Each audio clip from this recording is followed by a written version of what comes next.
Welcome to Trading Lounge and the European indices. We'll look at the DAX, the AEX, and the UK market. We'll also look at the Germany mid cap and the stock 50 as well. So, with the DAX here on the daily chart, here we were looking at wave 4 low coming into play, and then our job was to count 5 waves up through here and also look for a high above here. And really, we've only just sort of scraped in a high here.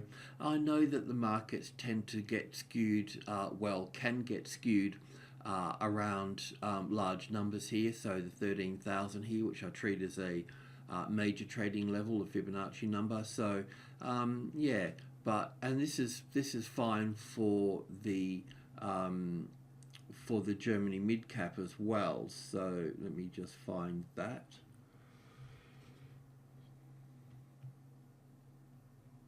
Go. So for the Germany mid cap as well, we're looking at a top coming into play here, and it does look bearish here. I mean, this doesn't really display a great internal wave count, but I can see 1 and 2 and 3 and 4 and 5 here.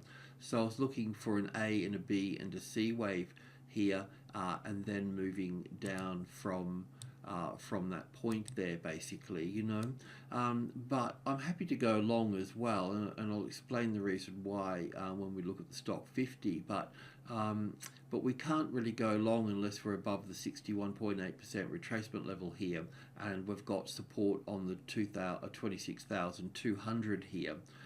And that's always a process as well, because we'd have the arrival, the reaction, the first high above the level, then a little sort of corrective move, and then moving up through that way. So it'll take a while to get that sort of set up there. But at the same time here, because we do have a count that's got wave 5 of 3 in here, and the same with the DAX as well, is that we need to take this low out here. And in this case here, we've got 26,000. So any move through here would also come back and retest here as well before moving down here again. So in this case here, it does look bearish, but I just want to be open-minded for a little while until we've got confirmation that we're actually in this wave 4 trend moving down here.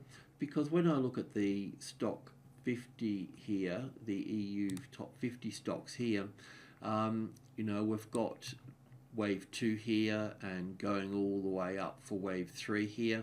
But the problem with this here is that we'd have to get a high above this one here, and we don't really have that yet. So I was looking at counting this differently in here to the DAX, and having this as a wave 3 here, this is a wave 4 here, and looking for a wave 5 up here. We've talked about this before, and it's sort of coming into play here quite sort of nicely here.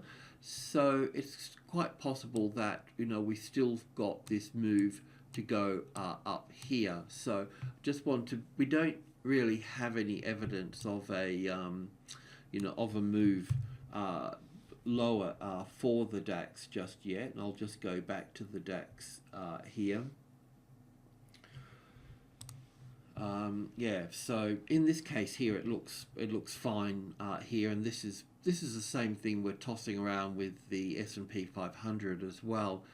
It does appear the Nasdaq can move higher as well. I still need to get confirmation on internal wave count with Google and Amazon as well to confirm that. But as we move in here, I'm not sure what intraday chart we had here, but this will do. This just an hourly chart, and in this case here, moving down here, it looks like 3 waves down coming down here. On the Germany mid cap, it looked like 5 waves. So what we did last time when we spoke, we looked at this low, putting that in on that reference point there, because the move down here and then the retest here, and then this would have been floating up here, but now we can bring it back down here, so that can give us our entry point here to go long here, because obviously we don't want to miss anything, do we? We want to be on the right side at the right time, and we don't want to,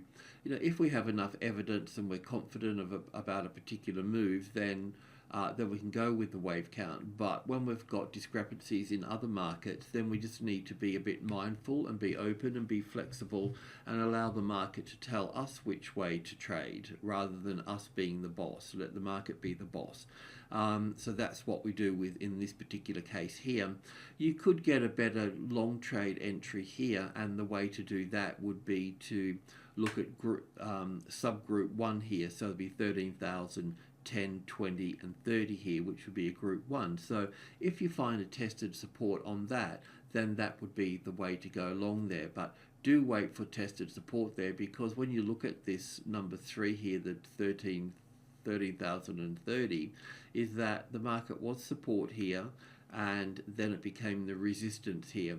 So really that's where a lot of the volume will be, a lot of the supply. So that needs to be removed. So a nice tested support on that number would be a catalyst to the upside. You could even go on the 13,000 and the 10 and the 20 as well, but the 30 is the safe number here in that particular case here. Yeah, so obviously this becomes a bit of a reference point here as well, but there would be a little bit of risk with this one, so I'm just going to thin this one out here just to point out that risk in this, because it is also like a move down here, isn't it? And it is a reference point because it gives us a retest of this number. So if it fails at that, and the same with the second one in here as well, that's the same case as well. But we just got to be mindful that we're not going to get a move down here and then a move up here, you know, and then moving up through that way. So we just need to, there is risk in this one, you know, so it's not a clear-cut situation, but yeah. And this is the same for the AEX as well here, because with the AEX here we can also, you know, we've done our counting through, you know, all through here and so on and so on. So we're in the same situation here as the other markets as well. So we can take this here and start to look at a possible move down at this stage as well, but also in this case too, because it's risen so high here, we can also put this here as well. So it's just a matter of being triggered at this stage. So let's just, because I'm unsure, and if you're sure on something, well, that's fine too, but I'm unsure, so let's just let the market dictate to us what side we should be on at this stage here. The other point too is I like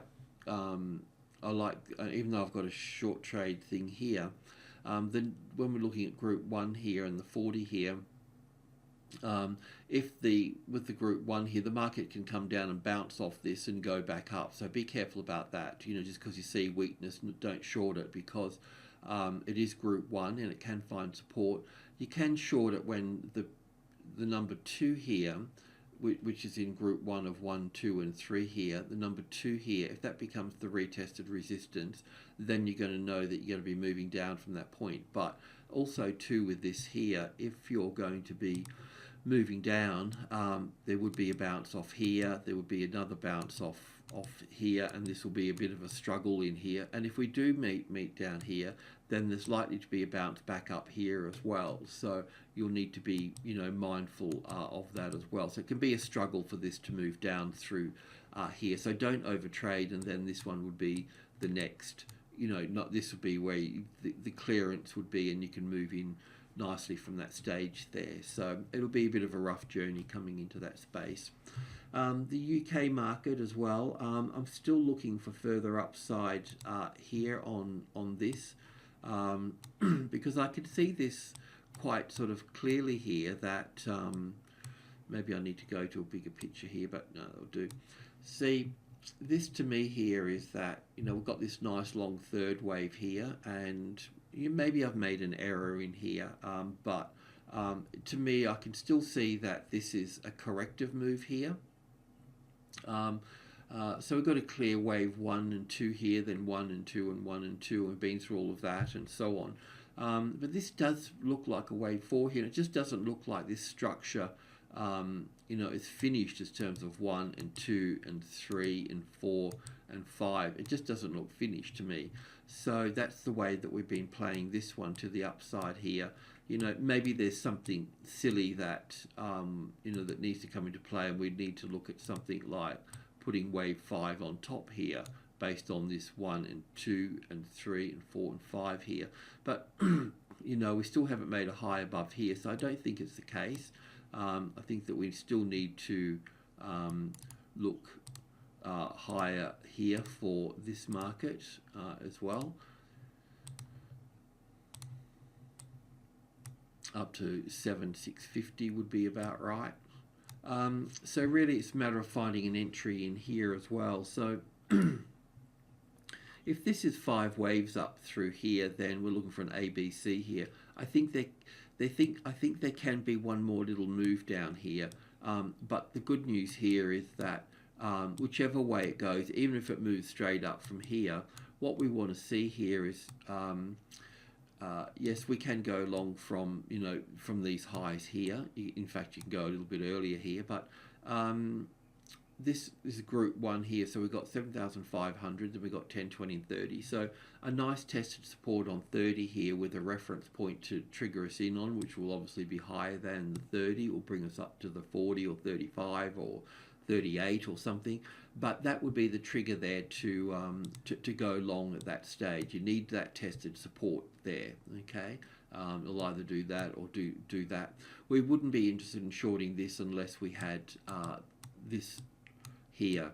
The 7.5 is a retested resistance with a reference point and a retest, and then a breakthrough at that stage. So all of these Euro ones are kind of, we just need to, we can get close to getting these setups sort of happening, but we do need them to trigger in one way or another. So I suggest we'll just wait for the markets to tell us what to do. Alrighty, thanks for tuning in. Cheers.